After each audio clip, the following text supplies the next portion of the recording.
Around immigration, grooming, gangs, free speech and national identity. He's led protests and marches across the UK, campaign on what he says is a failure to tackle child sexual exploitation. Loved by supporters and condemned by critics, few figures have had a bigger impact on Britain's cultural wars. Strap yourselves in. Here's our chat with Tommy Robinson. Tommy, great to talk with you, finally. I'm surprised you're not dead yet. So am I.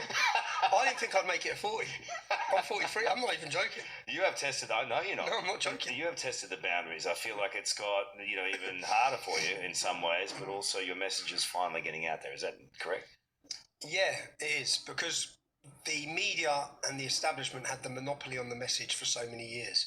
They could tell people who I was, and people believed them.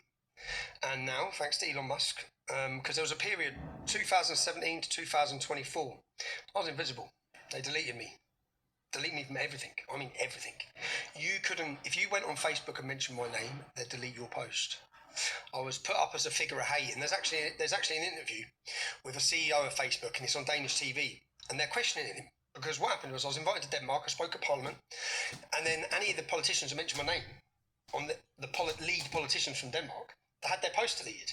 So they're outraged, saying, how are we being censored? And then they literally got one of the CEOs from Facebook on an interview, and he said, yeah, you're not allowed to mention Tom Robinson. You're not allowed to mention him. He's a figure of hate. And then he said, alongside, and he named some gentleman. So I'm like, who's this gentleman? The bloke killed 5,000 people in a day. Like some Serbian warlord. It's like, hello, I haven't broken any crimes. You haven't even convicted me of any hate speech, arrested me or investigated me for anything to do with racism, hate, anything. Yet here I am, invisible, because you put me on level with someone who murdered 5,000 people in one day because I use speech, because you don't agree with my free speech. And I state facts, not opinions, facts. At some point you decided to make a stand. Tell me a little bit about yourself, because Tommy Robinson isn't your name. No. So explain that to everyone in Australia. So if you're sitting in Australia, you may think like I do, you may share my views, you may be concerned of immigration, you may be concerned of Islam, but I'm pretty sure you know what happens if you were to open your mouth. You probably sit in a good job, you have lots of bills, a decent family, you have a good life. Well, that was me. That was me in 2009. 2009, I owned 7 properties. I had a beautiful family. And then there was a soldiers' homecoming parade, which was attacked in my hometown of Luton. It was attacked by a radical jihadist group who I'd been following for many years to understand who they were. And to anyone, if you don't understand Luton, see, I pronounced my T there. We don't pronounce our T's. I've done that for you. How do you say it? Luton. Bottle, water. Luton, bottle. Luton, bottle. Bottle of water. But it's Luton, yeah? But Luton is 30 miles north of where we're sitting now in London.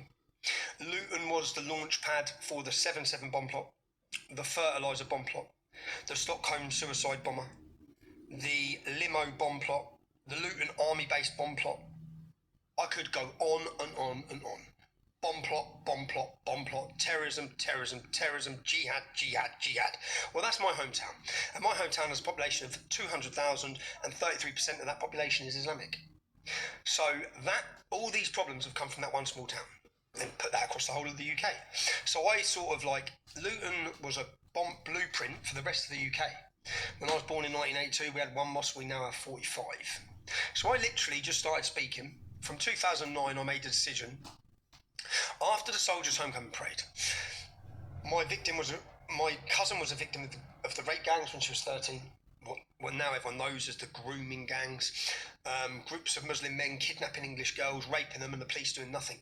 In fact, not just the police doing nothing, but the police co-opting and covering up for the gangs. Same with the council, same with the government. So I was born in that town.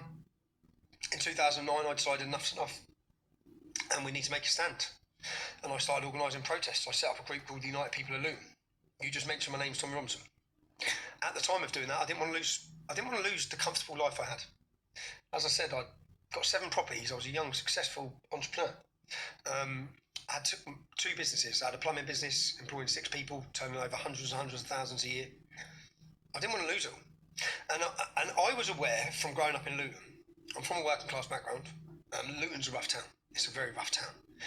But I was aware of the level of violence you'd face from the Islamic community the minute you open your mouth. Because 2009, I'd done it previously in 2004 locally. I organised my first ever protest in 2004 called Ban the Luton Taliban. The consequence of that was every Islamic, Pakistani, jihadi, drug gang, grooming gang, every one of them, I was a target for them. And then I spent years pretty much fighting them. Come forward 2009, I thought, you know what? I want change. I'm going to talk about it, but I'm going to wear a mask and use a different name. So I was you, the person sitting at home, who don't want to talk about it but thinks it. And I was, I guess, I say sometimes we've created a generation of cowards. I was that coward because I was scared. But I wanted to see change. And then I realised with the Soldiers' Homecoming Parade, Scott Muntridge was 26. He died from our town training for that regiment, the regiment that was attacked by the Muslims. Michael Swain was 19. He lost his legs.